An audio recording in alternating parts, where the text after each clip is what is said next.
You are now listening to the fastest show on iSports Radio. My name is Daryl Kinsey Jr. welcoming you to the lap of the extra mile for today, March 2nd, 2023. And folks, this is the best weekend of the racing year right here, because we've got NASCAR's now in full swing. Formula One starts this weekend. IndyCar starts this weekend. The NHRA, their races are already going off the sportsman ranks. Next week, their big race gets started. We got V8 Supercars next week as well. Also, the Sebring Super Weekend is next week. This is the month where racing gets started, and for folks like myself, Chris, who you're about to hear from, our special guest, the boss man here, Larry B, that we're going to get into here in a little bit. This is the best month for race fans because everything is now back in swing. And just like everybody with the football games, everybody with the baseball games, every weekend it's wall-to-wall racing. And I'm not going to move from my couch from now until November. But of course, to help me talk about it, first, of course, my co-host, Christopher Lehman. Chris? How are you doing this evening, Larry? Oh, Daryl, sorry. I'm doing great. I'm reading my screen down here, and Larry's the first name, and oh yeah. That's fine. Hey, I'm doing great, and our special guest for the evening, how long he wants to be here, Mr. Larry B, also joining us, went to Auto Club last weekend. Larry, how are you doing? I am doing my best. Thank you for that awesome introduction, Chris. I appreciate you, brother. Yeah, it's been a long week. So thank you, Daryl.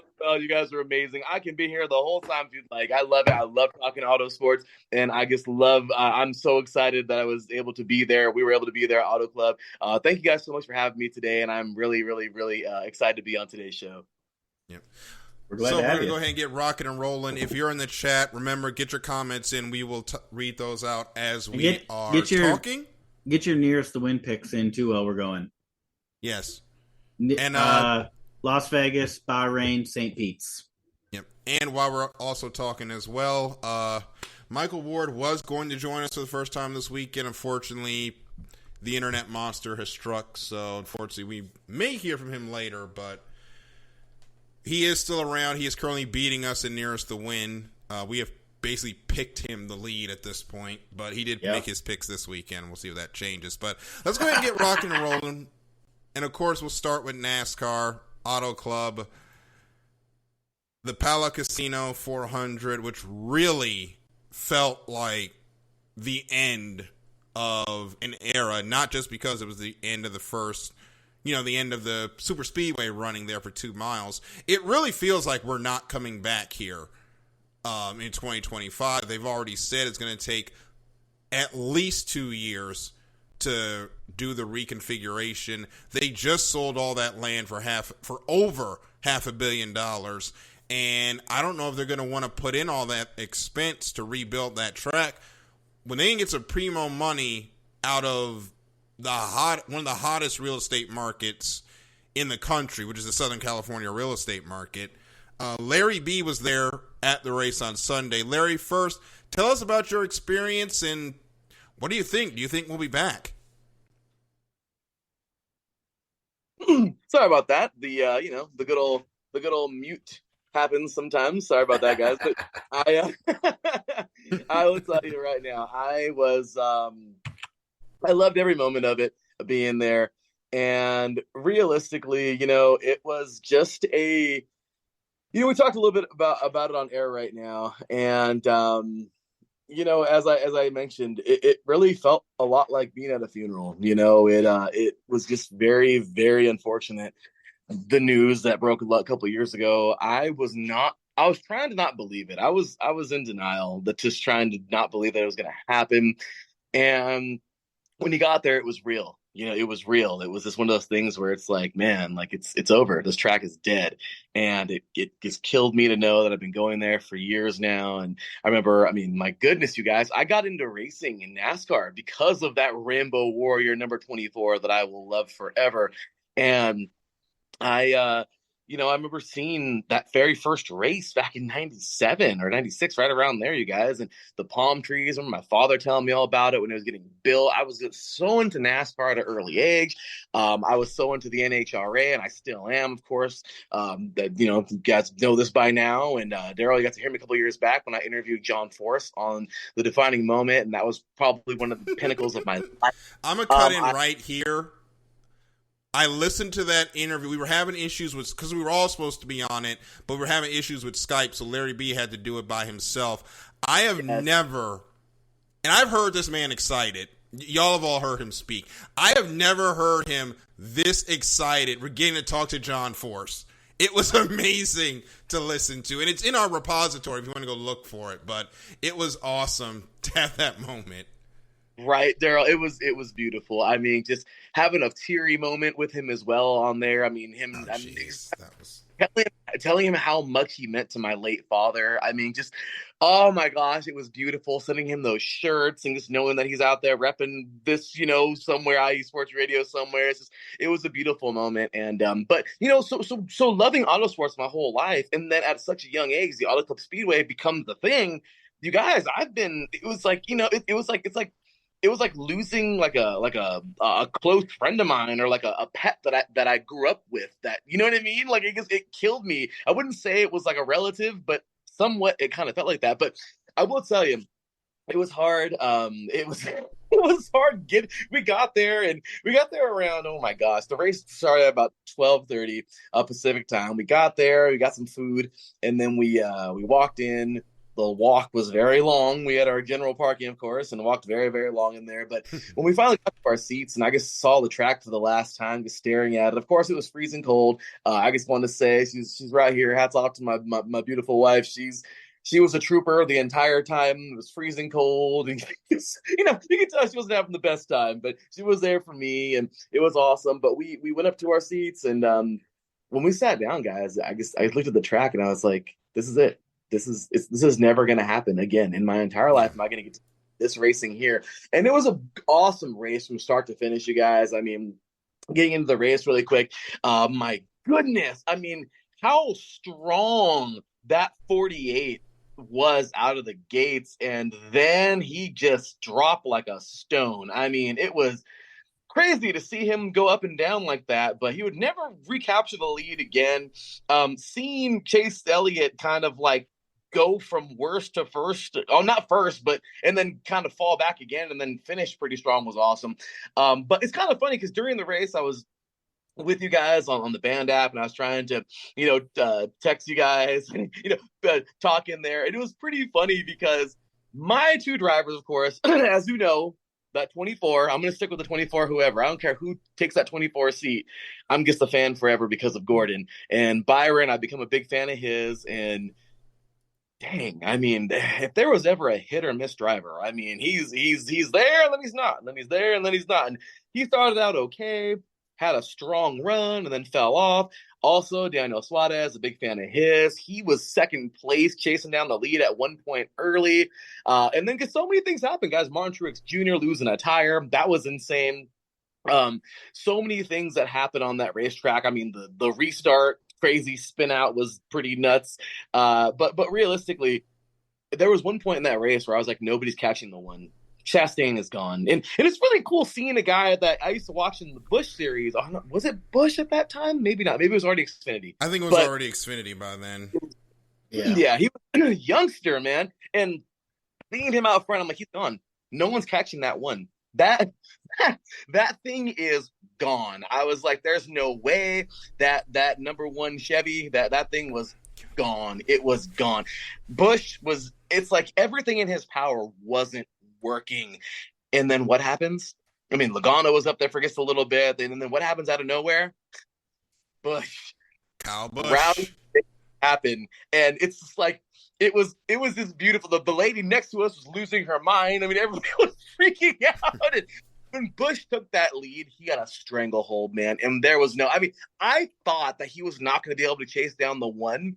And it's kind of like he was in my thoughts. He was like, oh, yeah, watch this. Hold my beer. You know what I mean? Like it was incredible. Like, he was gone. And at that point in time, it was kind of crazy because after one of the restarts, and I don't know how he got up there, you guys. I mean, I guess the pits. It's kind of weird how it does happen sometimes, but I saw the who was up there for like 5 seconds. He had a nice little lead for just a little bit. It was the my gosh, who was it? The help me out, guys. He was leading for about maybe 5 laps, maybe. McDowell, Yeah, 34. Michael McDowell. He was up there for just a little teeny bit. And it was funny because, of course, when you're watching the race, you can't really, it's kind of hard. On all you got is McDowell was making a strategy play. They were trying to get a caution. And it just didn't come, so Kyle got him on the fresher tire. Actually, Kyle got him before he had to pit. Yeah, he was gone. And it's funny because I was like, wait a minute, because I was watching Busch, you guys, the entire time. I was like, he's the leader. And then I happened to look at the, at the places, and I was like, 34, 8 seconds. What? Like, and I was like, oh my gosh. And then, the gamble didn't pay off. Busch is gone, and what a celebration for him, man. He was so happy. You can tell he was just very, he appreciates the sport. He appreciates the fans. And at the end of the day, you guys, we stayed to watch him have the acceptance of the trophy and talk about it and just saying, California's always been so good to me. And it's like, I don't know, guys. I just felt like I don't want to say this because anybody wins it, but if anybody was going to win this race, it was a guy who had history kind of on his side. And now the last race ever at that beautiful speedway that we'll never see again, which breaks my heart. Some people love it. Short track, whoop-de-doo. I love short tracks too, but I love California, the layout, the 2-mile setup. But I will say this. Yeah, seriously, right? But I'll tell you right now, guys, if there was anybody who really who could have ended that off well, that entire stint of that California dreaming, it was going to be Busch. I love that. He made history on a track that is history now. So, I mean, it's awesome, right? It's funny because one of his early truck wins came at this racetrack. And this was kind of after that race where they kind of put the age limit in because they're like, okay, we can't have all these young kids coming up here and dominating in the top series. So now we got the age limits for these big tracks now. Because I think he was like 16 years old winning truck series races. Like, Kurt and Kyle Busch are going to be first ballot Hall of Famers, but looking at everybody in the top 4, Kyle Busch gets a second lease in life at RCR and embarrasses his teammate, which that's going to be fun to watch all season. Chase Elliott, at this point, kind of expected for him to be up here. But third and fourth, Ross Chastain, Daniel Suarez. Ross led 91 laps, a race high. Suarez didn't lead any laps. He was in the top 5 or top 10 most of the day. Can we just talk about how good Trackhouse has been in their first 2 years of life? Like, they went from a new team to both cars in the top 5 in 2 years. That is an incredible turnaround. And Justin Marks went from a driver to team owner, and it has been absolutely seamless. And I have to tip my hat to those guys because that team has put in the work, and they're being rewarded with great finishes. And they're going to have at least one car locked into the playoffs here soon. And they're going to get both, I think. So it's just incredible how that team has run so far in its lifetime, and especially how they've done the last couple of races. Yeah, Daryl, and I'm a big stats guy. So, I mean, Ross Chastain's got 3 playoff points in 2 races, all coming off of stage wins. He swept at Auto Club, got the one at Daytona. So, I mean, he's already ahead. He's leading our regular season championship. I mean, by 1 point, not a big deal, but Ross Chastain and Joey Logano have an 11-point lead over third place Alex Bowman, and then it's all really tight from there. But these Trackhouse guys, they came in, they are just performing right off the gate. I mean, they started with one car, Daniel Suarez, and he didn't really have the best results that first year. They bring in Ross Chastain, they get that second car, and out of nowhere, these guys are lighting up the scene. And just kind of what broke out this week is that when Kevin Harvick retires, that coveted Anheuser-Busch sponsorship is up for grabs, and Ross Chastain is the favorite to land that right now. That would be cool. There's some talks about maybe Kyle Busch, but everything everybody's hearing is that Ross Chastain and Trackhouse are the favorites to land that sponsorship. My girlfriend has always said one of the Bushes needs to be sponsored by Bush. She brings up every time she sees that car. Kyle Busch tweeted at him. Yeah, that is hilarious. Kyle Busch definitely tweeted at him. I saw it on Twitter. He did the eyes on it because someone had it like off a Pocker's tweet, right? Somebody about Chastain getting it. Someone's like, "Oh, Kyle Busch's name is already on the car. Why don't you go with that?" And Busch retweeted it with the eyes. So I mean, he's definitely seeing it, and it makes sense to him. Weed and beer. That be his two sponsors. Yeah, that's what. I saw a quote from him that he said that the Candyman nickname still fits. He used to sell candy to kids. Now he sells it to adults. Where did this Kyle Busch come from? I think he's just always been there. But Joe Gibbs, he was actually on the Barstool podcast rubbing his racing this week, and it was actually really open. That's actually where he said it was that. I listened to that today. It was actually pretty interesting. He talked about how towards the end of the negotiations with JGR, they just kind of said like, okay, thanks. Once whatever sponsorship package they were working on, once it fell through, they didn't even try to do anything else. They just said, okay, we're done.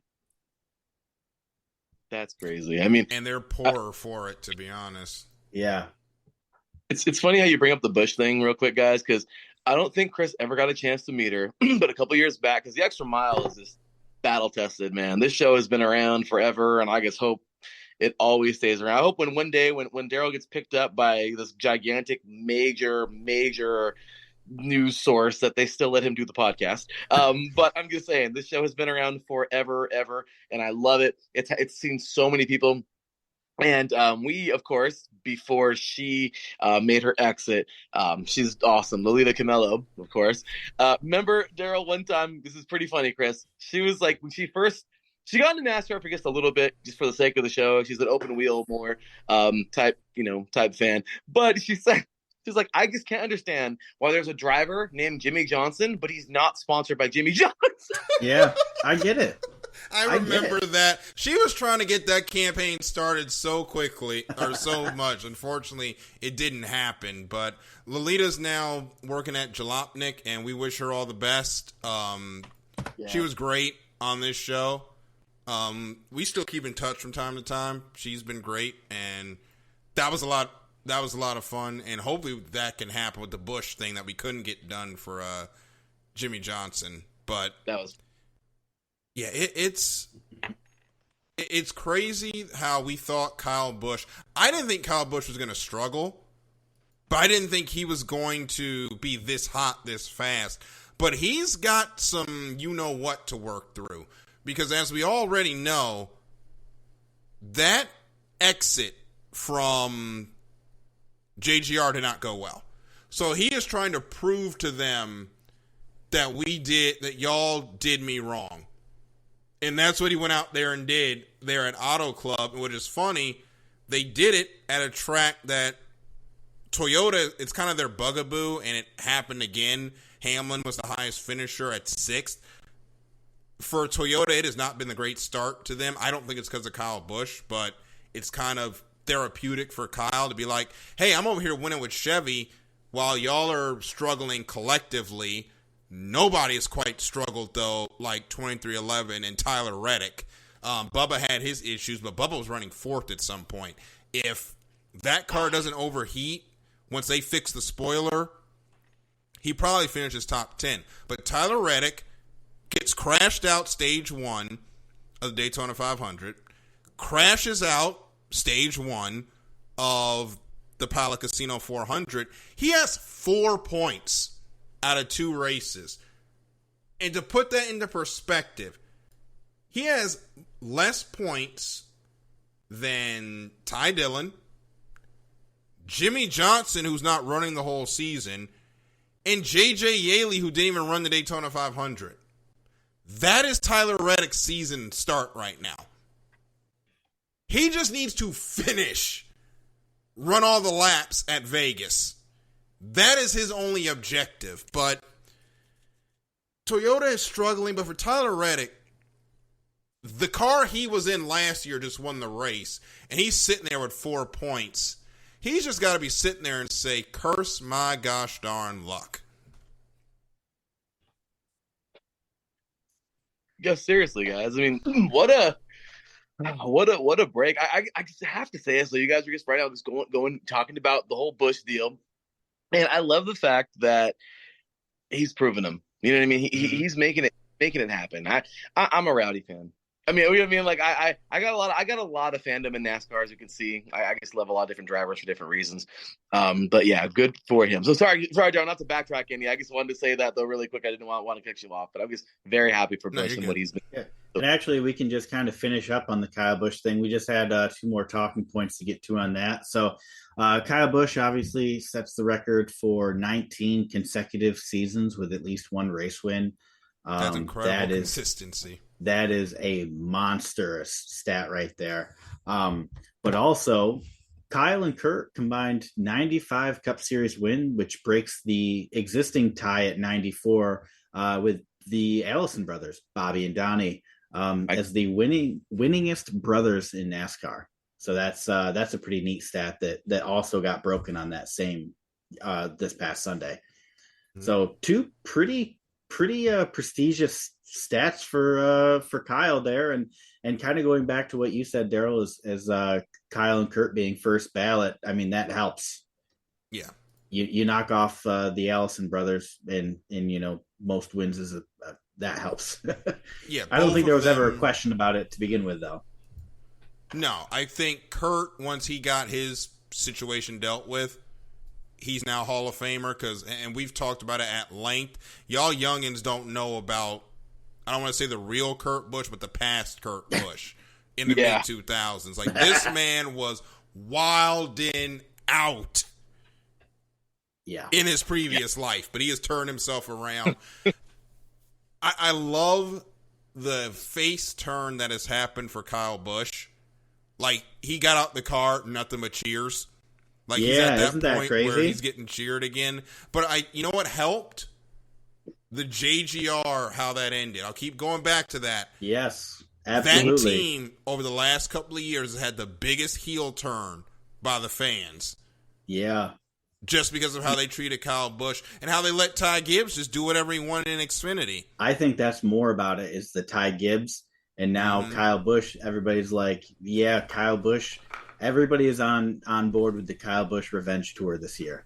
Yeah. You guys. I think people are wishing that he won all 36 races this year, just back to back to back. I mean, that'd be a really boring season, but if he wins the championship this year, you are not going to hear people bad-mouthing him like they did his first championship. No.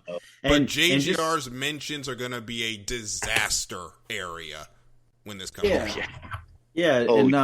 Just to kind of let's take a little bit of a statistical look at the laps led this season. That's kind of a new thing that we brought on this year is over the off season, we spent a lot of time kind of re-envisioning our note sheet here. And so we have a lot more stats to bring at you guys this year. And actually I'm getting ready to go in and add a whole new round of stats that hopefully is just pretty cool. But so we're going to look at laps led by manufacturer right now. Ford has led, and just for record, we've had a total of 412 laps so far this season. Ford has led 170, which is 41.26% of the laps led this season. Chevrolet has led 184 laps, which is 44.66%. Toyota has led 58 laps, which is 14.08%. So we talk about Toyota falling off a cliff, and it is absolutely reflected in their laps led this season. Trackhouse has led, 2311 has led, I got to find the other spot for that. Sorry. It's 7 laps, and those were, I think, all by Bubba during the 500. Yeah. Yep. And then Joe Gibbs has led 51. Ross Chastain has led more laps by himself than Toyota as a manufacturer. Oh my gosh. Ross Chastain led more laps last weekend than Toyota has all season. Yeah, and here in the stage wins, Chevy's got 3, Ford's got 1, Toyota has none. Obviously, Chevy has swept the 2 wins this season. The problem with Toyota, especially at the beginning of this... Chevy swept the podium this week. Yeah. Chevy's back, y'all. Like, last year was an aberration. Last couple of years is an aberration. Those bow ties are back, number one. Number 2, Toyota... These first 2 races have always been a problem for them because plate tracks are a numbers game, and they are never going to win that numbers game because they've only got like 7 cars. And then California, for whatever reason, either the engines fall apart or they just cannot get the handle. One of these tracks is no longer going to be here, but they've got to fix that at Daytona, which the only way you can fix it is get more cars. And we go to Las Vegas. That's a better track for them. Definitely a better track for Bubba Wallace when he's not, somebody spitting in front of him or he's getting into a fight with Kyle Larson. So, could be a much better weekend for Toyota this week, but they have got to get going because in all statistical categories, as Chris just read out, they're struggling. Yeah. No, they are bad. It's crazy to see that, right? I mean, we just saw, to trip out, think about, these drivers. For instance, we just saw, you were talking about, of course, Bubba Wallace. I was so bummed out to see that, when he exited the race. But now we talk about, for instance, you guys talk about Martin Truex Jr. I mean, you guys, he was just, dominating a couple of years ago. It was the Martin Truex show. You know what I mean? As it really was, and now it's man, Toyota's just having a rough go. And but one more thing I got to say, I know, I keep on going back to Busch. I'm sorry, but just to end it off with history, honestly, you guys, during the end of that race, I was trying to find the lap record. I really was for California because I thought Busch was going to take that sucker too before the track was up. I mean, he was freaking fast. I mean, that car was so well put together, and I'm just telling you. So once again, just a great ending for him. And I will say this, I guess, in closing for me, talking about California really fast, guys. Unfortunately, a track that I grew up loving, it's come to a close. If it's short track, it's short track. I love Bristol. I love Martinsville. I love them both. I think they're both amazing tracks, but it just breaks my heart to see if this thing turns into a short track. I don't know if I'll ever go back just because I love the 2-mile configuration so much. But I guess in the last 15 laps, it wasn't even about the race anymore. I just sat there, took it in. The last time I'm ever going to see this racing right there. And I don't know if I'm ever going to see that again either, because where am I going to go? Are we going to go ISM, which is in Phoenix? You know how far that is from us? Or am I going to go? Yeah, Sonoma, but that's Sears Point. I mean, wow, I'm old. But yes, wow. I still call it Sears Point. Yeah.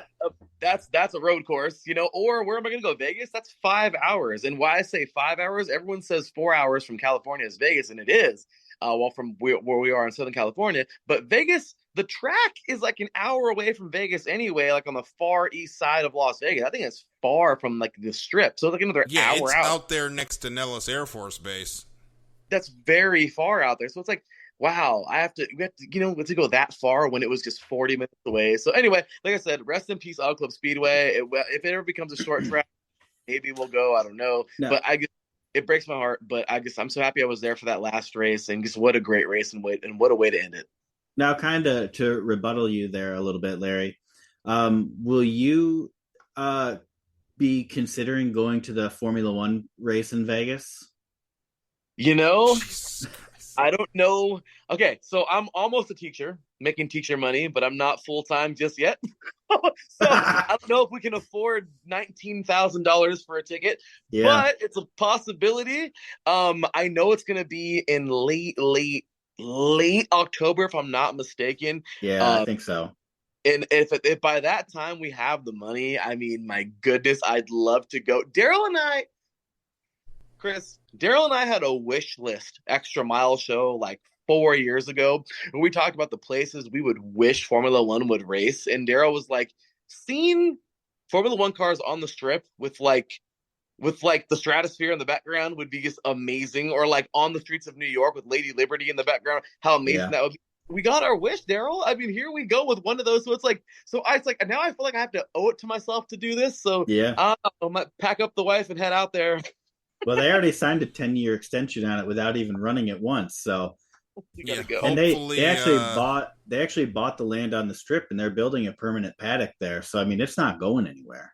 Oh my gosh! Yeah, hopefully the prices will come down. Well, it's 200, prices 200 come down. I think they bought the land for $230 million.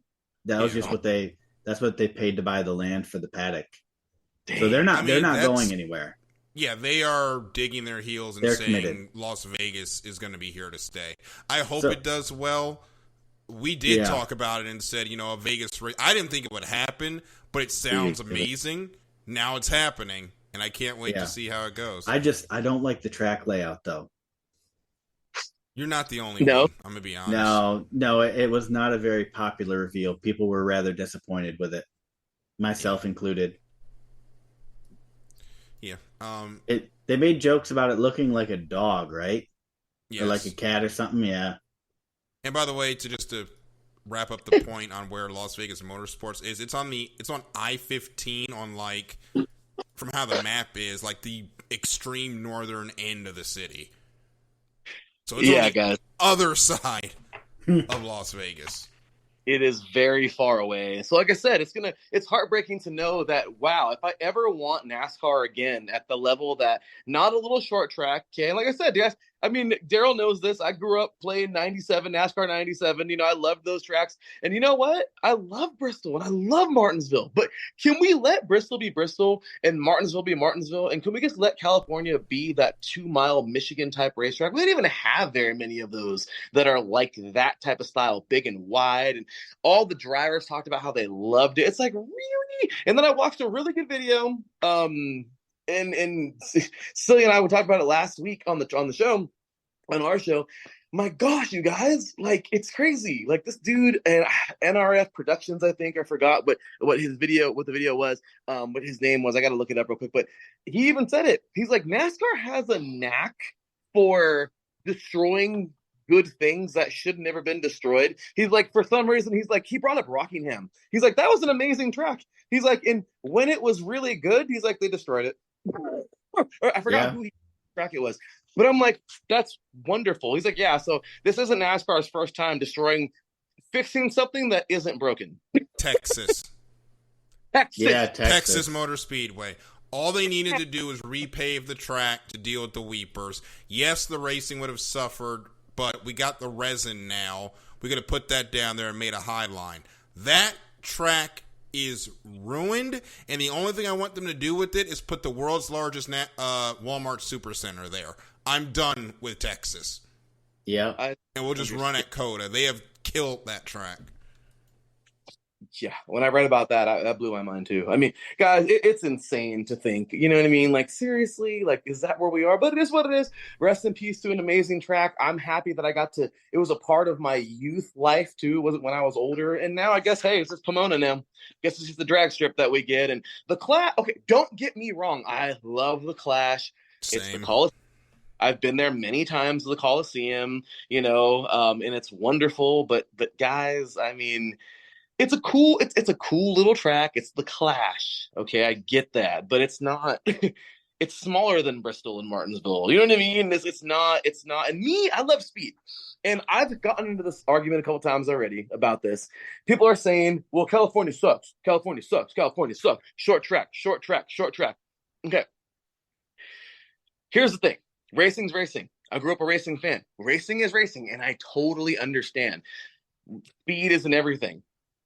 So if everyone loves short tracks so much, if everyone loves this tiny little tracks where it's gas, gas, gas, and then slam on the brakes and make a tight little turn, if that's where we really are, then why does everyone fall over themselves to watch Daytona or Talladega? You tell me that. It blows my freaking mind. Oh, well, it's not all about the speed. It's not about the speed. I'm like, this is 200 miles, man, hitting these turns. I love it. It's 5 wide. There's so many different grooves you can take, so many different lines you can take in this track. It is beautiful. No, short track. There's not a bad seat in the house. Seriously? That's what we're worried about? Not a bad seat in the house? And it's to me, it's great racing. full green. I mean, did you see how many cautions there were? There was a few, but you're going to get long greens. What's the problem with long green flags? You get a chance to see somebody's true capability of driving that car and taking that lead or catching somebody or just off. I mean, I don't know. It just broke my heart, guys. So I'm sorry. Anyway, so that's my rant over, I promise. So, but yeah. I've got a good analogy for that, Larry. It's like the people who want to watch a shootout in the NFL. I would rather watch a 7-3 win because those defenses were out there kicking ass. See, with that, it depends. If the offenses are good and get shut down to 7-3, okay, fair enough. If it's fine. Brady versus Manning and it's 7-3, that was a good game. Yeah, yes. if that's all the offenses can do, like that. What was that game with the Broncos earlier this year where they won without scoring a touchdown? If it's something like that, Yeah, you're right. I don't want to see two bad teams do that. I want to see two good teams do that. Yes, you're absolutely right. But that's what NASCAR fans want, the shootout. They don't want that good defensive or that good long stretch of green who's actually the best. They want who doesn't get caught up in the wreck and who's there at the end, who's the gladiator. They want a gladiator. Where's the skill? I mean, it just breaks my heart. Look at baseball right now, okay? We talk about stick and ball sports. Daryl, bring it up. Guys, okay, I get it, the new changes and everything with baseball, but I looked at them and I'm like, okay, we're helping the offense, though. What is it? What's the fascination with scoring points? Here's my thing with that, and then we're going to go to break real quick. I actually like the pitch clock for this reason because I've been to some AA games before that when they had the clock. It does keep the game going. Like, you can't do all the stalling. The shifts and everything, we'll agree to disagree on the shifts. The bases I'm kind of indifferent on. I have to actually watch a game. We haven't had the Nats on TV yet to really see if that affects anything. But as far as stick and ball, there's a lot of change towards the offense. With NASCAR, though, they can't figure out where they want to go and what they want to be. Like, they were going towards, and I know what it is. It's with whatever the package is for what era. Yeah. The short tracks were the best in the 550 package because the other tracks were, God, they were bad. So everybody wanted more short tracks. But then we got this new car with actual horsepower, less downforce. The intermediates got great. The short tracks, they're trying to fix it right now. But unfortunately, they kind of made this move for the short track, which they were trying to get out of that land anyway. Let's be clear. They weren't making that change for more short tracks. They were making that change to get off that land because they saw the land value. But we'll see what happens with that. We're going to Las Vegas this weekend. Going to be a lot of fun. We're going to take a quick break. When we come back, a couple of Martin Truex Jr.'s crew members are going to be taking a enforced 2-week vacation. We'll talk about that on the other side. And Open Wheel gets started this week. We'll talk about that on the other side of this break here on the Extra Mile on IE Sports Radio. Your direct feed is all for all that is sports.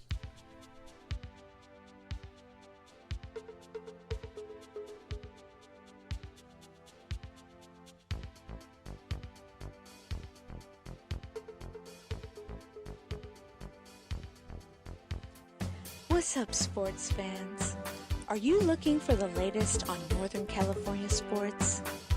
Then take a trip out west with me, your host, Gina G, on Reppin' to NorCal Sports, right here on IE Sports Radio, your direct feed for all that is sports. I'll be bringing it to you all the way live every Monday at 3 p.m. Pacific, 6 p.m. Eastern. And it's always a packed show.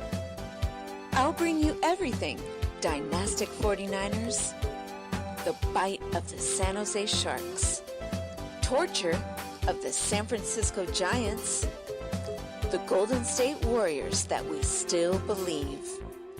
Then take you across the bay to the rise and grind of the Oakland A's. I've got you covered on college ball from the Cal Bears to the Stanford Cardinal, so that no matter what, Reppin' in NorCal Sports is always reppin' the Bay. So if you bleed red and gold, or you're looking to keep an eye out west in them thar hills, don't miss me, Gina G, on Reppin' in NorCal Sports. Catch me every Monday at 3 p.m. Pacific, 6 p.m. Eastern, and I'll have your fandom repped harder than a trio of defenders guarding Stephen Curry before his buzzer beater is Gucci.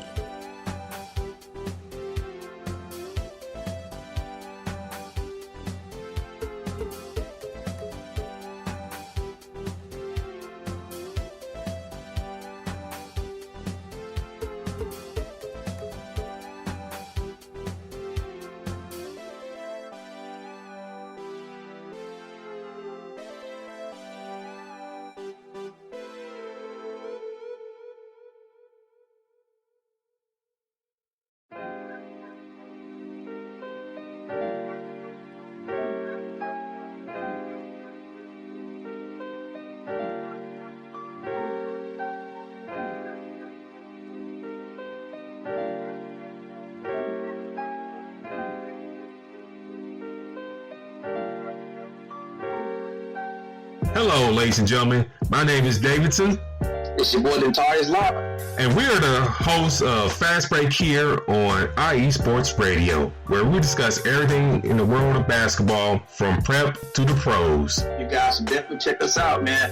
Sunday, 8 p.m. Eastern, 5 p.m. Pacific. We got all the basketball information you guys need, so we look forward to you guys listening in. And please do, because we are the best basketball show on this side of the Mississippi. And please do check us out on Twitter at FastBreakISR. D-Lock, where's our time again? 8 p.m. Eastern, 5 p.m. Pacific. That give you guys plenty of time on a Sunday. Tune in.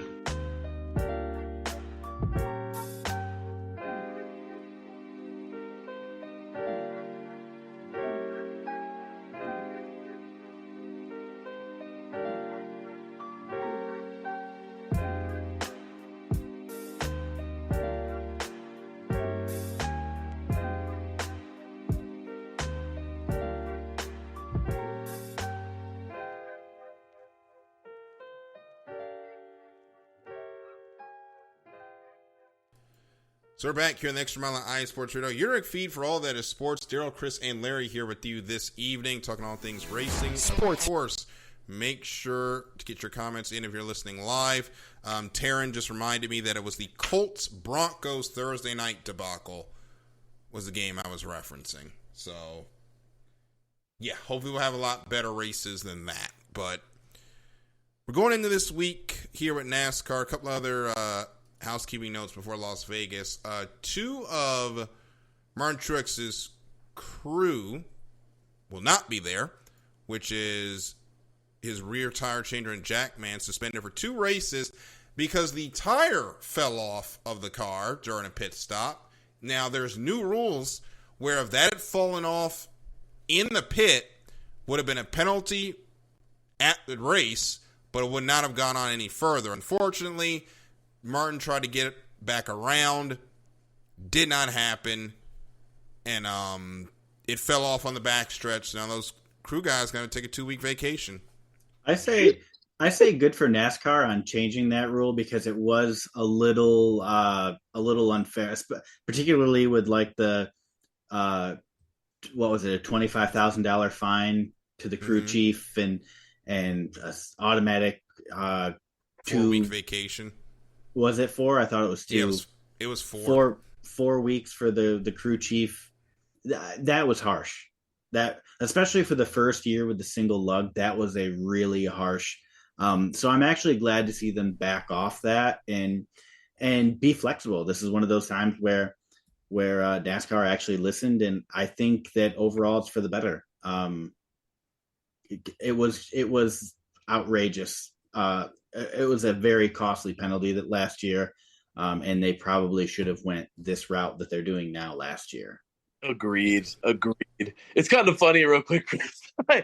So we're sitting there, right? And we're watching, and pits. Everything's just moving along. My wife is just fascinated with how fast they move, and I'm like, do you see how like they're skilled? I says these because I was even showing her before, like they do warm ups before like the race, and they're running out there like mimicking the tire and like getting in their position. So Martin Truex takes off. He takes off, and I don't know the tire gets take off too in another direction. And my wife was like, did the tire fly? But I says, yeah. And before I could even say anything, the lady behind us was like, oh, look, there goes the tire. She's like, oh. It was hilarious because she's like, there was somebody else up there. I don't know who it was. It might have been the same lady. She was like, oh, well, she says, oh, well, looks like that's somebody's job. Somebody's going on vacation or something like that, and we would all started cracking up in that section. But I mean, it's unfortunate. It sucks, and you hate to see that. And I want nobody to lose a job or go on that unfortunate vacation or anything. But when you see it happen, it's like, oh crap! And it's just you realize how much of a skill, like these guys, ladies and gentlemen listening, these guys aren't just dudes that get off the street. Some of these guys are ex-athletes. I mean, you got to carry that freaking tire that's extremely heavy. You got to hit those lugs on the. I mean, you have to do so much. It is so easy to make an error. So I respect those guys. I really, really, really do. But yeah, it's tough go though for that pit crew. Yeah. Unfortunately, they'll have to watch the next two races at home. Personally, I think it should just. I don't know. I think maybe they should walk back the suspension just because of how much pressure they're under, but at the same time, they've got to get this lug thing under control. Like, it is not that difficult. Well, I say that here sitting here in my chair, but they've got to figure it out. It shouldn't be this hard compared to the 5 lugs, but we'll see. But some big sponsor news we have going into this week. Alex Bowman re-signed a 3-year contract, his longest at Hendrick Motorsports, and Ally Financial committed to NASCAR with 5 more years as primary sponsor on the 48 car. That has been a partnership that has worked well, and in an era of drivers having multiple sponsors to fill the full season, for Alex Bowman to have a sponsor to be on a vast majority of the races and to re-sign up for 5 more years, that's incredible. The Ally's a full season sponsor, and they're actually part owners on the car as well. Yeah. So they're not going anywhere. No. Which, it's my driver, so I'm biased, but it's pretty awesome. Being the only one left with a full season, every race, 36 primary races, more if you include non-points paying. It's pretty cool, and to see 5 more years of it, it's awesome. It was good. No, I agree. It's a spot, as Daryl always says. This is something that I listen for this every year because it's the truth. But Daryl, one of my favorite phrases that Daryl always says about NASCAR is, "This is a sponsor-driven sport." I can quote Daryl saying that many, many, many times on the show because it's the truth, you know. And it's like, if we get those sponsors, it does so much. That's why I remember, I forgot who said it. I think when we got the NHRA, when Jonathan used to help us out with bringing on guests and everything. Hope he's doing well. He actually told us too one time when him and I were talking NHRA. He was like, "Yeah, man." He's like, "Mellow yellow." He's like, "Man, I went and got me a mellow yellow the other day." He's like, because I guess I appreciate them and what they do. He's like, it's my favorite sport, my favorite sports. And I guess, you know, he's like, and they do so much to keep us up. So it's like, you know, so I totally get you, Chris. Like, I totally get you, man. Like, you know, when you see these deals, these sponsors and everything, it's like, thank you for keeping my favorite driver and one of my favorite sports going. I love that. Yeah. That's exactly what it is. I can count on 3 more years of my favorite driver being in that car, and you know, sponsorship. Obviously, there's a lot of baggage that goes with being a Bowman fan. Obviously, working your way up, finding out you got fired from a backmarker team on Twitter. You know, always being called the worst out of the Hendrick group. So there's a lot of redemption that comes from signing something like that, just as a fan. So Having 3 more years, 4 if you count the fact that we get to play out this full year before it really takes effect.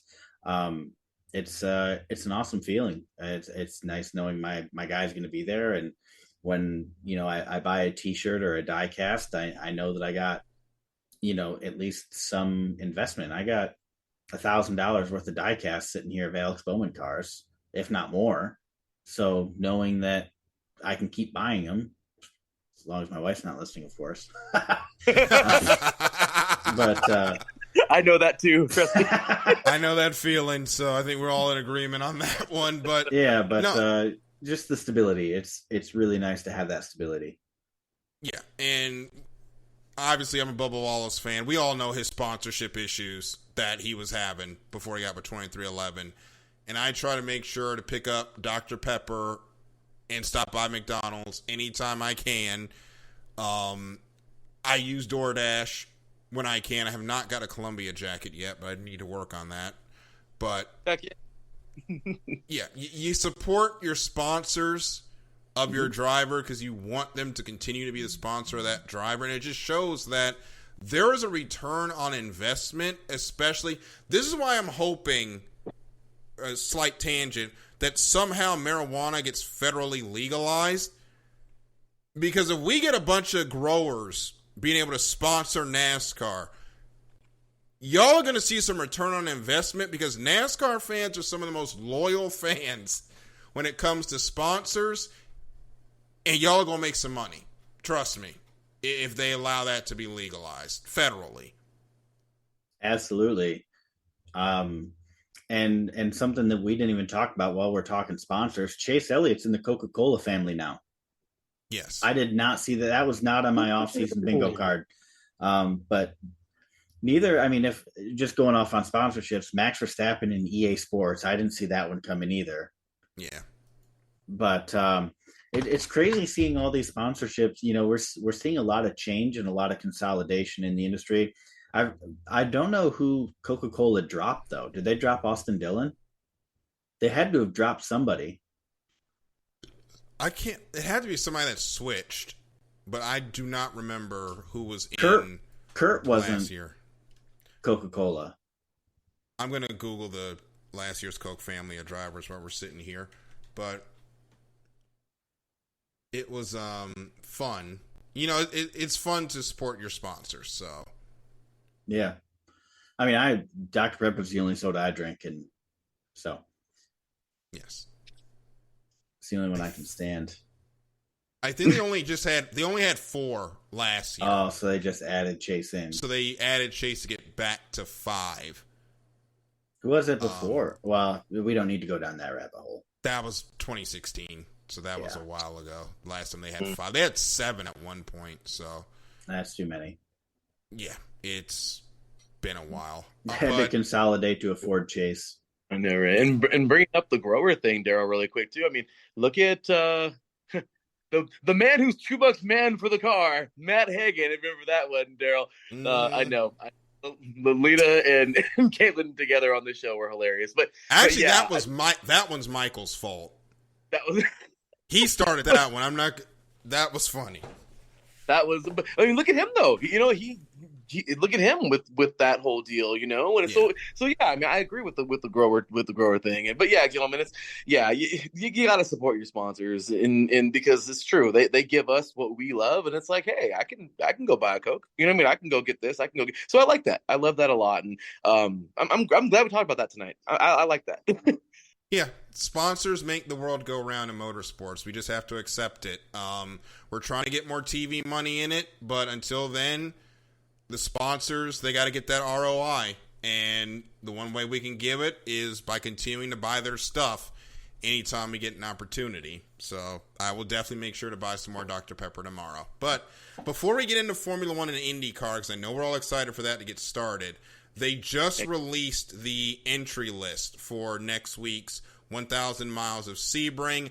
11 hypercars, 12 LMP2s, and 14 GT amateurs, which is basically the last for GTE, will be in the race. So we got 37 cars in total. In the hypercar class, we're going to have 3 let me make sure I get all this right. There's a lot of numbers we have here. So we got 2 Porsches, couple of Ferraris, couple of Peugeots, 2 Toyotas, a Cadillac, the Van Wall, and the Glickenhaus will all be competing in that category. I am so excited to get this hypercar category underway. Larry, you know this. Chris, you've known it.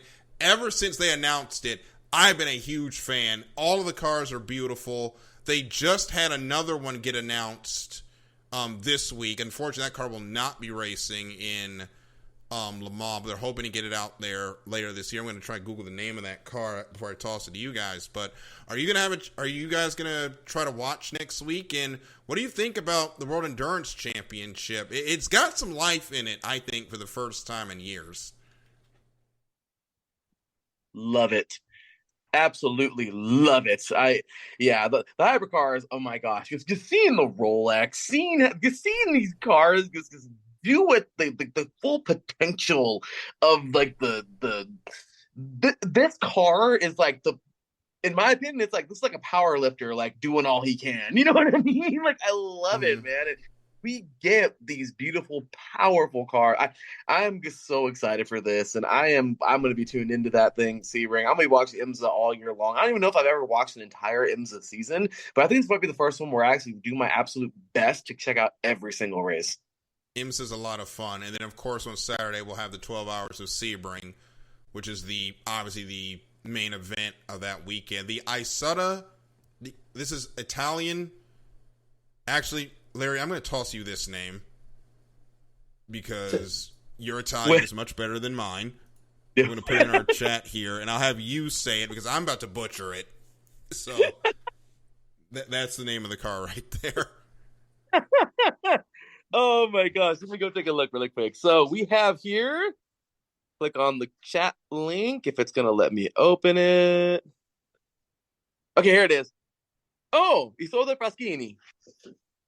See, he's much better than me. Isotta Fraschini Tipo 6 Competizione will be racing sometime this year. It won't, unfortunately, not be in the beginning of the year, but they're hoping to race sometime in 2023 and get out there in 2024. So that car will be coming soon. LMP2, it's basically all Orica's. Team WRT will be in that rate and will be represented on the grid as well as United Autosports. Alpine will be running 2 LMP2s to stay in practice before they bring their hypercar next year. Hertz Team Jota is also running in LMP2. They're waiting for their customer Porsche to get finished, which will be by the time for Spa. So that'll be in May by the time they get their hands on their car. And of course, GTE. Let's pause. We're going back. Uh-oh. Larry, do you know who is sponsoring that Hertz Jota team car? I'm intrigued now. Please tell me. The GOAT, Tom Brady. Get out of here. I did not know Tom Brady had money in that team. That's crazy. His clothing brand is going to be one of the primary sponsors on that car. Is that name that's on the back? Like on the wing? Because there's a new name back there. I can't pronounce it. It starts with an S. Is that him? Yes, it is. Nice. Guys, what car? Wait, I gotta know so I can cheer this guy out. Who is it's the number 38. Yes, number 38. It'll start in its hypercar colors in May, but it's the Hertz Jota number 38. Oh my gosh, I am so that's awesome, guys.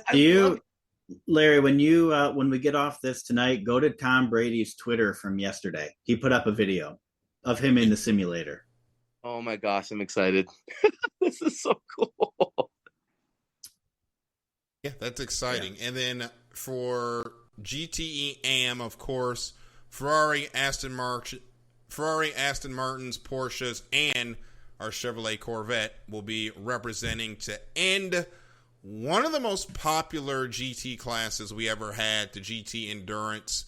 Had a lot of great winners over the year, a lot of great races over the years with them. We had Ford come back for a little bit. I'm still angry what they did that one season where they nerfed the Chevys to get their Ford versus Ferrari race in GTE Pro. Still not over that, but it's going to be fun to see those cars out there again. Dempsey Proton, Patrick Dempsey's team, one of the ones to watch out there, of course. Corvette Racing, AF Corsa will be running out there as well. Iron Lynx and the Iron Dames will be running Porsches during that race. The Iron Dames, of course, Sarah Bovey, Michelle Gatling, and Rachel Frey will be running that car. That is the all-female lineup there. That car has had a lot of good performances. They don't get the luck that other teams get sometimes, but when it clicks for them, they are really good. So I will always root for that car. So I'm hoping they do the best next week. Proton Competition will also be running a Porsche out there. And, of course, Northwest AMR and D-Station Racing will be there with a couple of Aston Martin AMRs. So that'll be exciting. That race will get started next week. Check that out. Motor Trend On Demand, which will have the entire WEC season. And then NBC the next day for 12 hours of Sebring. Now, let's get into a couple of the races coming up this weekend as we are starting A, Formula One World Championship, and 2, NTT Data IndyCar Series. We'll start with Formula One. They just had testing at Bahrain last weekend. This week they do it for real. I think we know Red Bull's going to be number one, but who do we think is going to be the team to chase them next week? Because Ferraris looked good. Aston Martin surprised us. Mercedes said they figured out their balance issues from the test, so they could be fast as well. You could have a situation where we've got 4 teams in that top grid this weekend in Bahrain, which we have wanted that for how long now, to have more than 3 teams up there? We'll see if we get it. Yeah. Everything looks good on paper, but once it's lights out and away we go, it's a whole different world. Mm-hmm. Yeah, so everything's great until first practice starts, so... Yeah. We got to see how that's going to roll out. And, Larry, I am always excited for the F1 World Championship. Unfortunately, the FIA has done everything in its power to try and rob us of that happiness with just stupid decisions that they've made, let's be honest.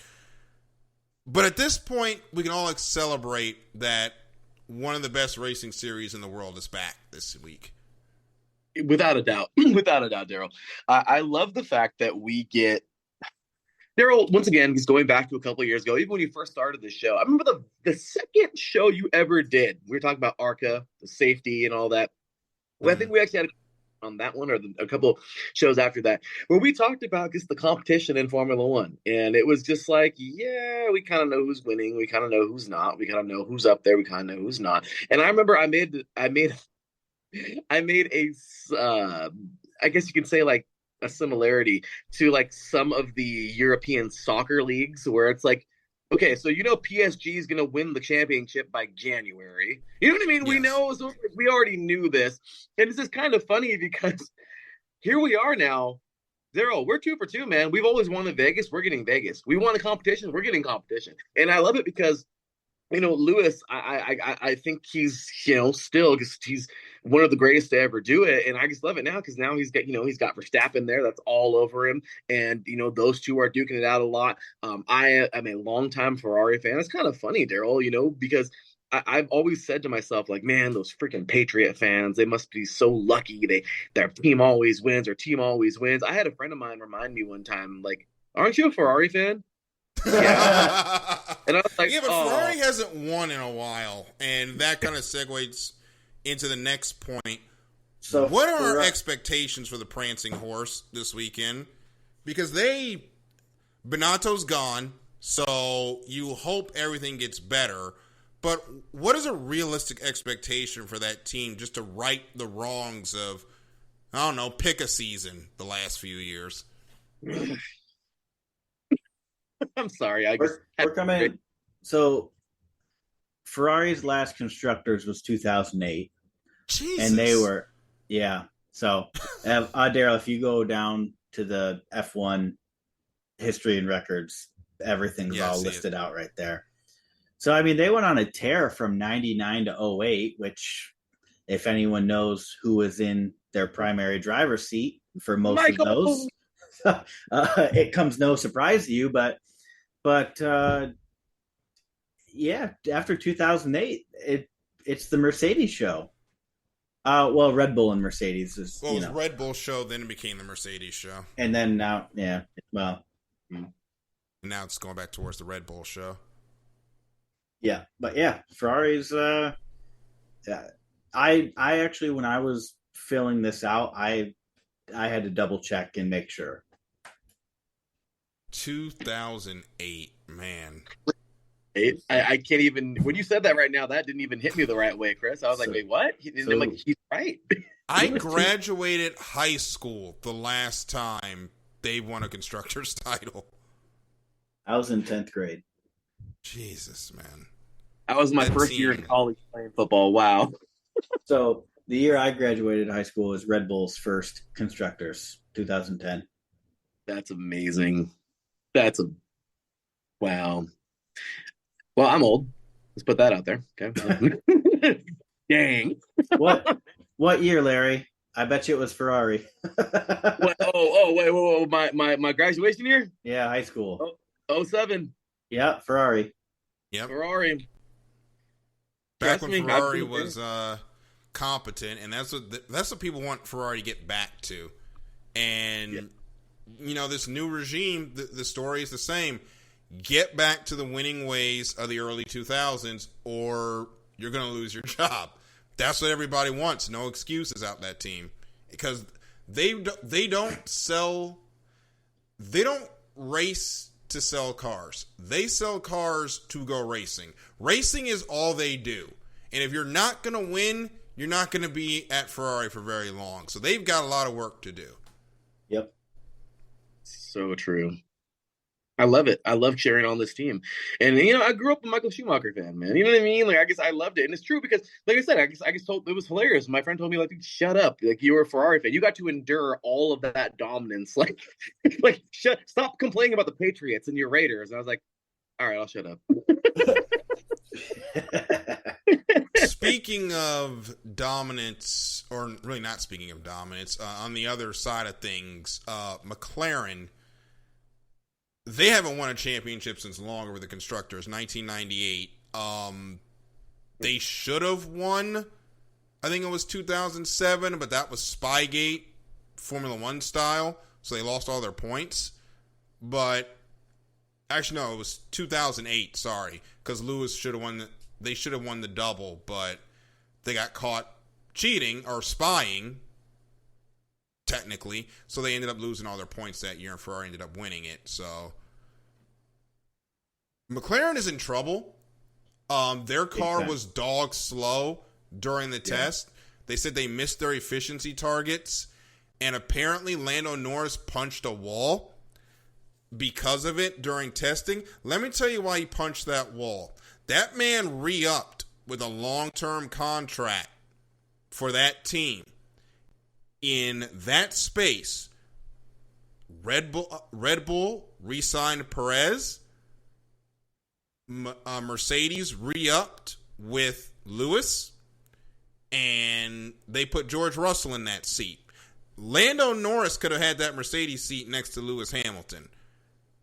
That man is looking at being stuck in the midfield for most of the prime of his career because he made a bad choice in contracts. Yep. That is why he punched that wall. He could have also ended up at Ferrari too, but they re-signed Sainz. Actually, no, here's the story. Red Bull wanted to sign him. You know what he did instead? He took that news back to McLaren to get a better deal with them and shot himself in the foot. Yeah. Which is crazy because him and Max are best friends. Yeah. They do everything off the track together. Oh, you guys, that's a kick in the that's it's one of those things that's just that's like Charles last year at the French GP when he just let out that scream when he went into the wall. You know the one I'm talking about. Oh, the one where the championship ended? Yeah. That yell is what Lando just did. I mean, and it's true though. I mean, McLaren, as long as Zach Brown is in charge of that company, they're not going anywhere. I wholeheartedly believe that Zach Brown and his terrible leadership is what is fundamentally wrong with that company. And that's sad because we were not saying that 5 years ago with him. No. We thought he was the savior of Yes. McLaren, but it's just all gone downhill. 3 years ago. Yeah. But this whole Oscar Piastri thing, the Daniel Ricciardo thing, and the fact that they're not getting results with either car, it just tells you that something is fundamentally broken there. Mm-hmm. If this was 2311, Daryl, you would be asking for somebody's head on a platter. Oh, yeah, I would want Michael Jordan to take it seriously and fire somebody. Yeah. What I will say, actually, I'll ask this to both of y'all. Which team do you think has had a worse heel turn in the last couple of years? JGR in NASCAR or McLaren in Formula One? McLaren. Oh, I mean, McLaren, yeah, but JGR is a close second. They're an honorable second. I mean, that's hard. But I will say McLaren for sure. But man, JGR, that was a nosedive. The problem with JGR is the fact that they're not taking their aging drivers seriously. No. Right? Everybody joked about Hendrick when you had pretty much, Gordon, Jimmy, and Dale Jr. all retiring within a short span. And Hendrick brought in all these young guys and said, I'm just sticking with them. I'm giving them a shot, and this is what we're doing. And it took a year or two, right? It wasn't easy. It took a couple of years. They had to develop. But once they developed, man, they took off. Yeah, and it was the team trusting in that youth. Mm-hmm. And you look at McLaren, and they're not – or JGR, they're not letting their youth develop into their car. Look at Eric Jones. You got 2 years, you're out. Look at Daniel Suarez. You got 2 years and you're out. Christopher Bell's in his second year. I mean, he's had the most success, and I think they realize, okay, Christopher Bell's got to stick. Yeah. But even for a while, it was looking like Christopher Bell wasn't getting that seat. Oh, I thought Christopher Bell was going to be the one. For the longest time, we were saying Christopher Bell's going to lose that seat to Ty Gibbs. Nobody saw Kyle Busch leaving. No, we absolutely did not think that Christopher Bell would either, one, be in that seat or be in it for long. Yeah. Mm-hmm. I had him probably going to RCR, to be honest with you. Mm-hmm. And Christopher Bell's out after this contract anyway. I think his contract's up at the end of this year, and he's out. Is he leaving? Yes, he's in a contract year, so we got to see if he's going to get re-signed. No, he doesn't want to re-sign. Oh, crap. Really? He's right, leaving. Because he can't do he can't do his dirt track racing. When Coy died, that was the end of Christopher Bell's dirt career. Yep. So he is out. He's going to he will be in Kevin Harvick's car next year, guaranteed. Yep. Because you guys know Tony Stewart. It's almost you have to race on the dirt tracks to be part of his team. Yeah, you're almost required to do it on the other side. But get ready for Joe Graf Jr. in the 20 car.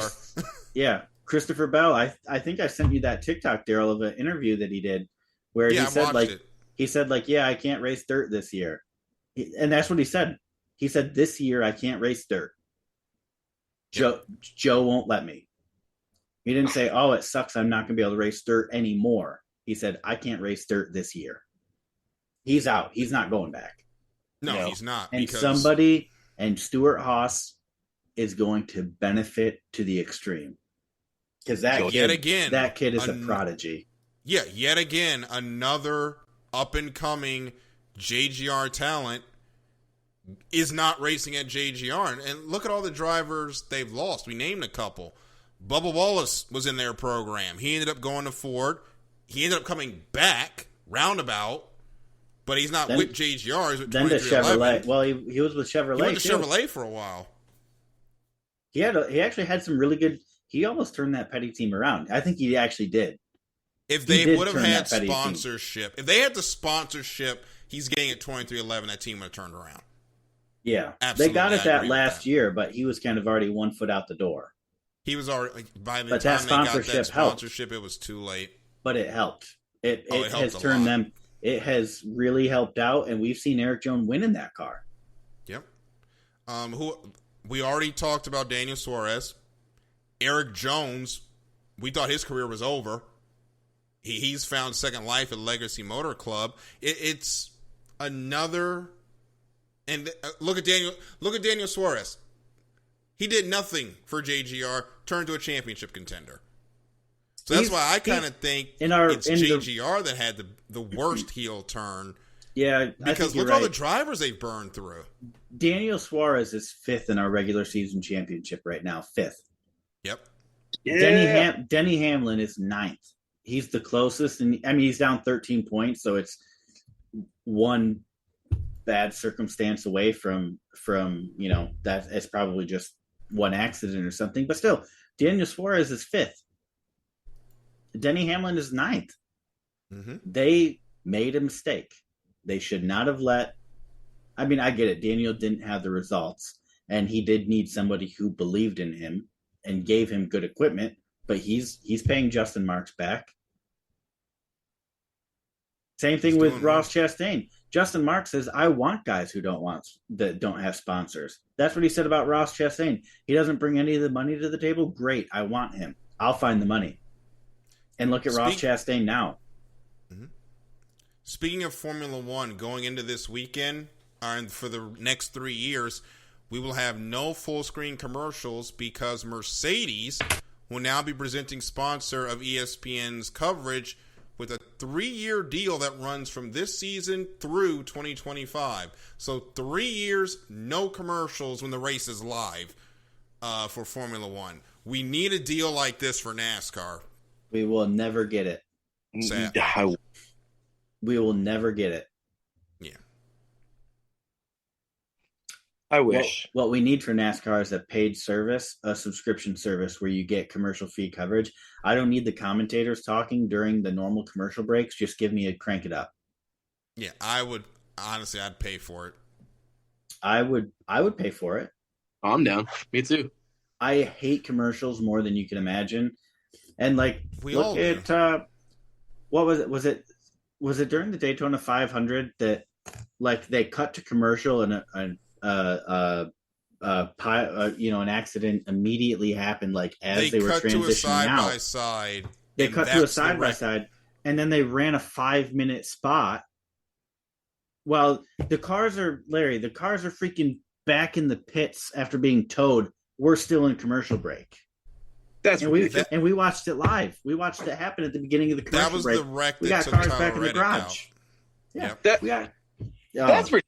I mean, we had aren't we starting to get the Monday Night Football? Okay, that irritated me. Where there's Monday Night Football games or like primetime games, and you get a commercial where the 2-minute warning is like, are you serious? Like, oh wait, Whopper. Are you serious? So, yeah, guys, I'm not about that. I wish we can have freaking commercial-free racing. Yeah, commercial-free everything. I would pay football if I could just subscribe to a service, and like if I could just buy the Bengals season, no commercials, I'd be happy. I'd love it. You could name your price and I'd probably pay it. As long as Joe Burrow's healthy and around. I mean, when Joe Burrow's retired, I'd probably retire from football too. But so, just to bring it back to what's going on with the racing this weekend with Bahrain, McLaren's in trouble. Aston Martin looks like they're going to be racing for a podium. The big wild card, I think, is going to be Haas. They finally got the money with MoneyGram. They've got Nico Hulkenberg and Kevin Magnussen driving the cars. They kind of walked back some of their on-track stuff to throw that into development. The car looked good at times during testing, but it's testing. We don't know what everybody was doing. What do we think they're going to do this weekend? Do we think they'll be fighting for points again, like what they did when they were starting, or is it just going to be another aberration where they're going to be near the bottom of the grid again?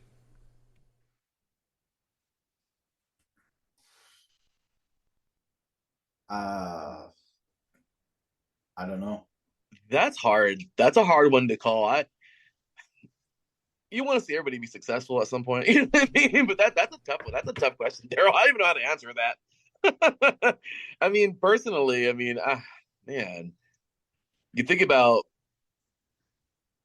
I don't know. That's a hard question, Daryl. Thank you for the tough one, man. That's the tough cookie. That's actually pretty hard because you wanna say yes in good spirits, but then you're kind of like, well, wait a minute. I mean, right, There's Daryl. what you want and what's probably going to happen. Mm-hmm. Exactly. It's hard to reconcile and be realistic about it. It's hard to tell how that team's going to do because we thought they were hunting. I called it a couple of years ago that they'd be hunting for podiums. That did not happen. They went completely backwards. That's when they took the Rich Energy money. Well, money. Yeah. And I just don't know what this team's going to do. Like, you want them to be good, but can they is the question. And it's a big, I don't know. It's a big IDK right now. Absolutely. To see what that team's going to get done. But it's going to be important for them to get off to a good start because they could get left behind a lot faster from the midfield than in previous years because Aston Martin's going to be pushing. Alpine's going to be pushing because you've got two French drivers that kind of don't like each other, Pierre Gasly and Esteban Ocon, and both of them have something to prove. So they're going to be pushing. Hopefully they don't push themselves to destruction. So those teams are going to be better. I'm sorry. Whoops. Sorry. Well, Force India is Aston Martin now, but yeah, I know. Yeah, that nonsense. That was hilarious. Daryl, you can't tell me that wasn't funny. It was very funny because every other week we were coming on and talking about how the Force India drivers try to kill each other this week. So that was so funny. We'll see how they get along. You've got AlphaTauri, two hungry drivers that got something to prove as well. If those teams get off to a good start and Haas flounders, they might be 8th or 9th again, the way things are going. So that team, if they want to be a part of the midfield, they got to push. And they got to push now. Yeah. Totally agree. That was this was a should have gotten going a yesterday type of deal, right, Daryl? I mean, we don't know late in the day. So that'll get started at 10 a.m. that we will see that race. And it'll be on ESPN, so make sure you check that out. And to wrap up the start of the racing weekend, it's going to be IndyCar Grand Prix of St. Petersburg. IndyCar is always one of the most fun series because they run on all sorts of different tracks, street courses, road courses, short ovals, big ovals, and Indy, which is its own thing in and of itself. But going into this season, the number one thing, Andretti, what is their season going to look like? Because last year was a massive hangover. They were uncompetitive for long stretches of the season, and we know they're kind of distracted right now between the IMSA purchase and trying to get this Formula One team started and all of that. Can that team focus and get it together this weekend and prove that they still know what they're doing in IndyCar? I would think so. I hope. I mean, like you said, there's obviously a lot of things going on all at once. And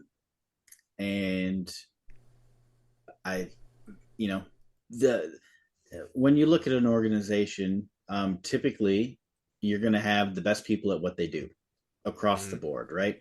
Right down to the marketing team. You're going to have the best people that you can possibly get out there trying to get sponsorship or whatever task it is you need someone doing. So when it comes to the preparedness, I mean, you have to think to a degree that the people who are in place to handle certain jobs, right, or certain aspects of the company, or organizationally, whatever, as a series, the person that handles logistics or the person that handles merchandising or whatever, when you get into these teams like this that are hundreds of millions of dollars teams, $billion sports league, stuff like that. I mean, these people have the best that you can get handling things. So when it comes to distractions and putting the best product on the track, I think that a lot of that outside noise hopefully shouldn't be much of a factor, just because you'd like to think that the people who are in charge of doing those outside things are able to handle it themselves without really drawing too much on the existing operations. Yeah, and that's what your hope, but it's just they've got to get it together as a team, because you expect them to be up there racing with Penske and Ganassi, but Penske and Ganassi kind of went back to the mid-2000s role of running the ship up there, and they were nowhere, Andretti. But going into this season, you've got Scott Dixon on the grid. He's a first ballot Hall of Famer in whatever Hall of Fame they have. Yeah, he's going in first ballot. He's looking for championship number 7. That is his only objective until he retires, is to get championship number 7. Do we think this is the year that he finally does it? Oh, that's a hard one. I don't think so. I want to say yes, but I think I'm with Chris. I once again, you want the feel good. You know what I mean? Mm-hmm. You want it. Look, guys. I am and Daryl knows this too. I mean, I am a gigantic Helio Castroneves fan. I love that guy. I've been watching him since I was little. I want him to get that 5th. I want him to get that 5th so bad. Now, he's totally capable of doing it, but it's once again, is it going to happen though? And it's just one of those things where I know that's probably more realistic, but I'm just saying, like, it's hard. It really is. So I want to say yes for that, but I don't know if it's going to be this season. I think, this is something that Daryl, you and I and Michael talked a lot about over the last season or two is, young versus old. We talk about these young guns coming up, and these kids are out for blood, right? Yep. These kids are good at what they do, and they are hungry. And I think that, one of these young kids is probably got the best shot. Every year I have to bring up my supercars bias. So Scott McLaughlin, I like to see him win it. He's a young gun as far as I'm concerned. Championship winning mentality. He's done it before. I think these young kids are gonna take it again this year. Scott McLaughlin has really taken to the open wheel cars after he absolutely dominated V8 supercars, and he is a young gun. He's 29, so yeah, he definitely still counts. I think he's going to be in there with a shot for a championship. You cannot discard Joseph Newgarden. He's always going to be out there. It's going to be a competitive field looking for this championship. And the thing is, with IndyCar, we don't know who the dark horse could be until this season started. Until the season started this weekend. He's trying to get super license points to race the Andretti Formula One car. So he's going to be pushing. He burned his bridges with me and Nearest to win last year. I picked him like every 3 races, right? And then he's available, and I'm like, you know what? I've been hurt by him too many times. I'm not picking him. The one time I picked him, he won. Daryl's like, you know what? F it. Give me Colton Herta. I got this big lead anyway. You're not touching me. Oh, Colton Herta goes out and wins.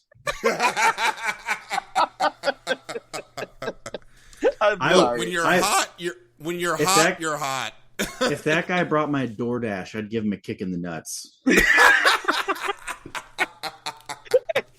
Look, I'm going to tell you this right now, guys. I totally get your frustration, Chris. I do. But look, our very first year of Nearest the Win, I don't know how in the hell I did it, but I dominated that thing. And I was so happy. And Daryl was freaking serious. Daryl didn't even win one race that whole year. And Daryl was like, "You're freaking kidding me. How the hell is this happening to me?" I've been watching all my picks that year had stupid stuff happen to him. I picked Alonso to win the Indy 500 that year. He was winning the race, and the engine dies with like 15 to go. Oof. Yes. I mean, Chris, it was literally like if Daryl picked a driver, it's like if they were leading the race that year, they literally got to the finish line and then just parked and waited for somebody to pass them and then passed because Daryl picked it. Like that's what it felt like. I felt so bad for Daryl. So the next year, I mean, I think Caitlin won it the next year. When Daryl finally won this thing, I was so happy for him. Last year. Yeah, last year I finally won the game. I can't. Yeah. My first full year playing, I won. Yep. Yeah. And I'm the host of this thing and never won it. You know what? And because you won, we put you in the IESR Hall of Fame. Yep. Well, I guess I had to do that to get in the Hall of Fame. So yeah, I'm proud to be there. That's what it was. You were just missing one accolade. We had to get it for you. We finally got you the W, and we got you in now. Yep. Daryl, you got the crown jewel, man. You won the U.S. Nats. You won the Indy 500. You got a crown jewel, man. Yeah. And by the way, before we get into our picks for nearest to win, of course, big shout out to Stingray Rob, past guest here on the Extra Mile. He's starting his first full-time season in IndyCar, or in the NTT Data IndyCar Series this weekend. So good luck to Stingray Rob this weekend. Best name on the grid, by the way. Hey, Daryl, keep going. No, I was done. Okay. So who do we got winning the Formula One drivers this year? Hey, sorry. I'm going to mute quick. Hey, Steph. Yeah. I put him right there. I'll tell you right now. Mm-hmm. That's like really the only good birthday ones we got. We have ourselves a great... Chris, it didn't mute, by the way. Oh, does it? Thanks. I didn't mute the mic. No. Am I muted now? It's probably going to be Max. Yeah, agree. I'd love to see... I don't know, man. I like history. I mean, I teach history, and I love history, and I'd love to see Lewis make some history, but I don't know, man. Max is just this. He's here now. Max is here. He's not going nowhere. It's hard. I want to see him get that 8th championship. Me too. Or get Max one without controversy. It's going to be hard. Yeah, that too. But it's going to be hard, and it's all going to depend on what does that W14 look like in these first couple of races, because if they get off to a bad start like they did last year, it's not going to happen. So are we writing off Ferrari with Vasseur? Ferrari has to prove to me they can win the championship. Yeah, even with Binotto gone, though. I think just with the history, you've got to prove to me that you're reliable. So if they come out strong these first couple of races, then I might throw them in there. But until then, I can't put them as a championship contender because we've done it before and got bit. Like, we have picked them before to win championships, and it just doesn't work out. What? Yeah. So. It's so true. No, it's true. And Ferrari, it's hard. Being diehard, growing up, seeing them win so much, and now them just kind of falling apart. It's hard. I mean, now I know what it feels like to be a Patriots fan full circle, So, sorry about that. Are we putting Ferrari at P3 or 4 in the constructors then? I think I'm putting them 3. Yeah. I'm not getting sucked into the Aston Martin hype that they're going to be fighting Mercedes for podiums. No, but I will say they will. I think they'll be the top of the midfield. I'll give them that. So, sorry, I kind of thought of a couple things as we were talking, and I was kind of zonking out there for a minute, so I just got 2 more things. Do you think that they're going to commit to driver 1, driver 2 this year, or do you think they'll let Sainz and Leclerc fight it out? Or they said they were going to let them fight. Or do you think that Sainz has a fair shot at finishing ahead of Leclerc and the drivers? Ooh. Supposedly the car fits Sainz better, so it's a possibility that Sainz could end up finishing higher. I think they're going to let him race it, but I think they're going to be smarter than what they did last year. I think is how that's going to go. Well, they couldn't be dumber, to be honest. I mean, give them a chance. They might surprise you. That's true. And my last one, and then I'm done interjecting. Do you think we see Daniel Ricciardo in one of the Red Bull owned cars by the end of the season, even if it's for 1 or 2 races? And for that obviously that probably, would be. I don't see a race unless something terrible has happened. Now, so obviously Matt and Tommy started their own new podcast, P1. Yeah, listen to it. It's really good. Yeah. So they think that Nick DeVries will be out by the end of the year and Daniel will be in. Jeez, I don't think the leash on DeVries is going to be that short. Well, they said, and kind of it's kind of a good point. You almost have to put Daniel in that car to see what you got. Mm-hmm. Did he really deteriorate that fast, or was it just the McLaren car that bad?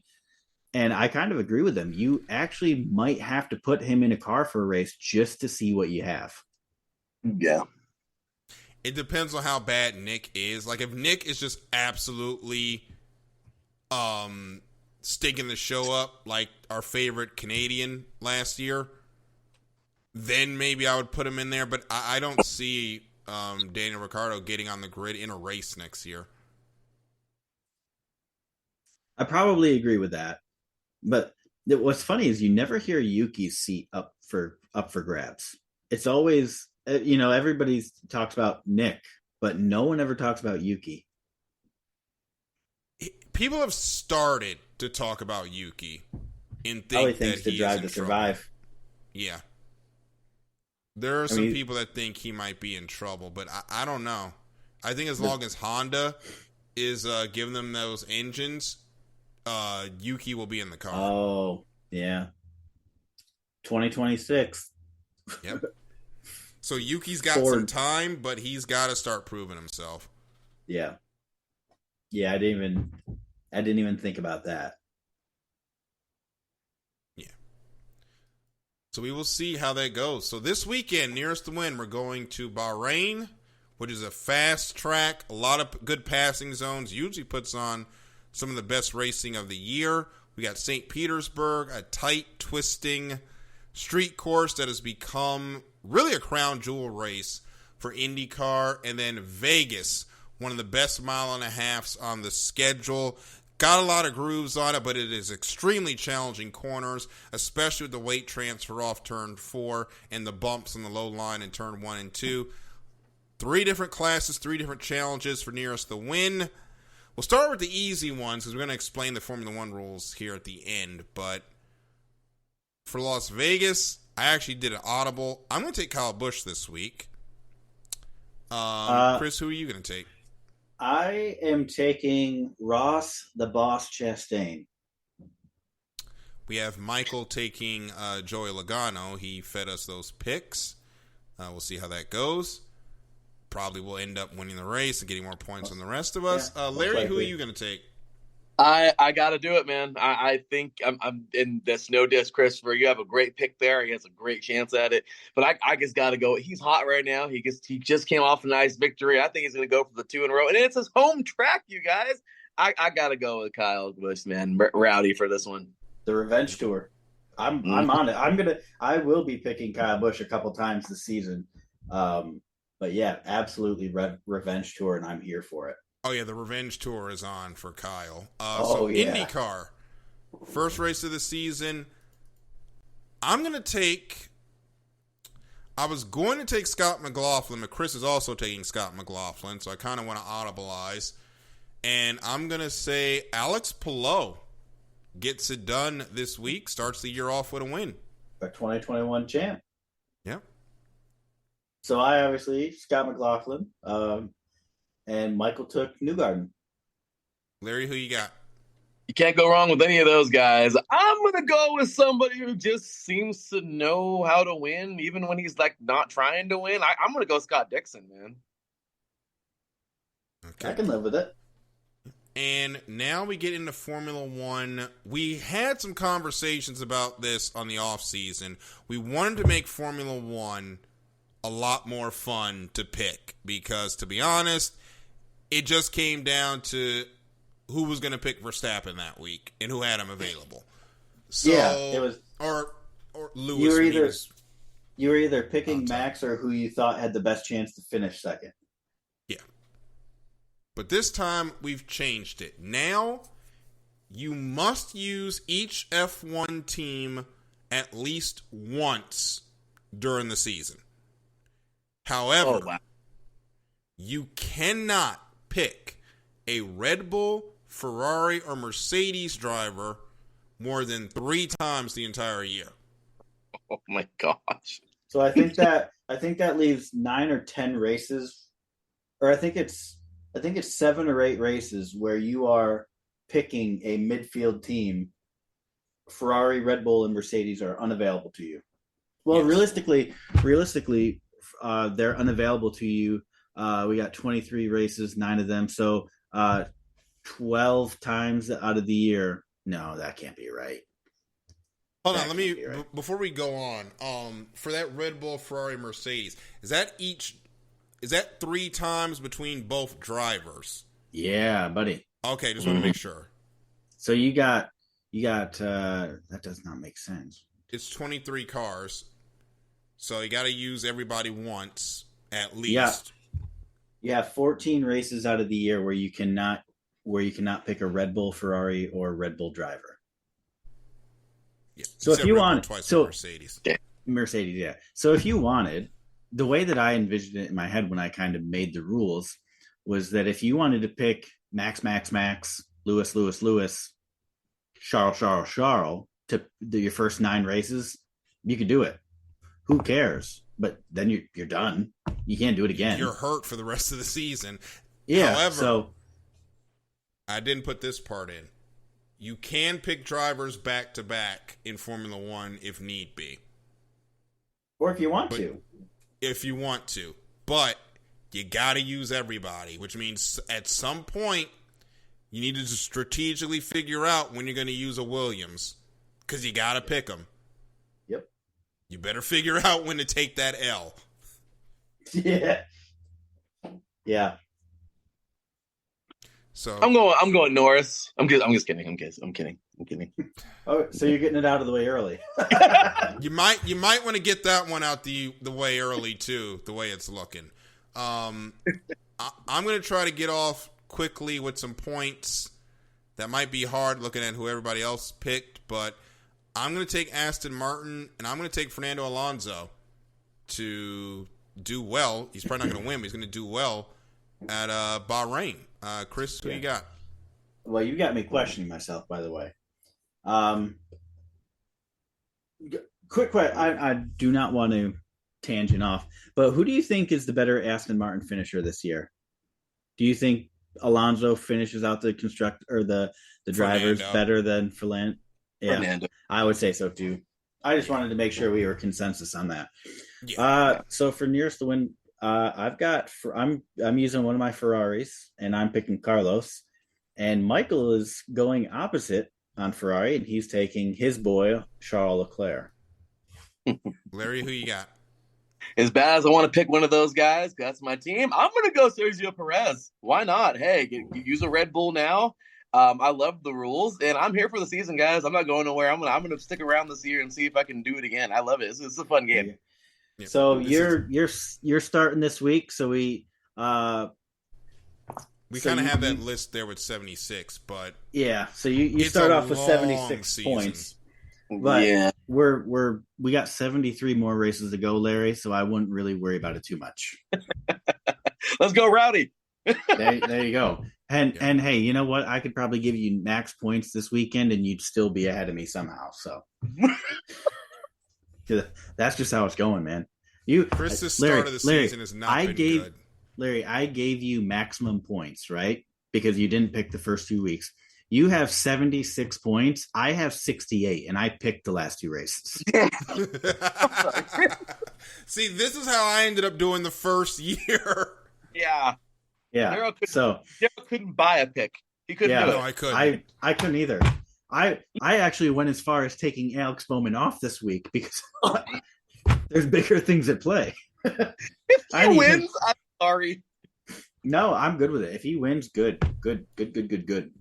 This is just a game that's important. If we can lock into the championship after Las Vegas, I'm happy. We did it last year, so I can do it again.